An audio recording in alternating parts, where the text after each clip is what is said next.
Alright, there. Back here with Smokin-Hoch. So, you got your 95 f150. Nothing special. But you get this annoying beeping sound. Take your keys. Put your key in the ignition. And you just cycle it to on. You get that stupid annoying beep. And you're like, what in the world? This stuff needs to stop. Well, here, it'll be your airbag sensor or your light or something that failed, I guess. I don't know.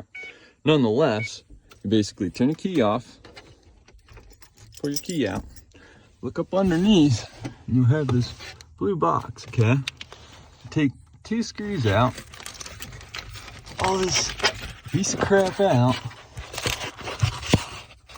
unplug it,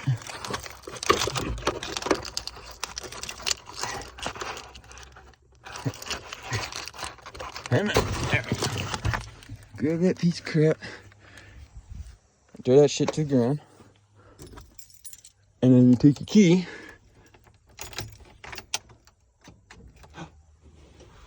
and no more stupid beeping sound. Stay tuned for more. Smokin-Hoch.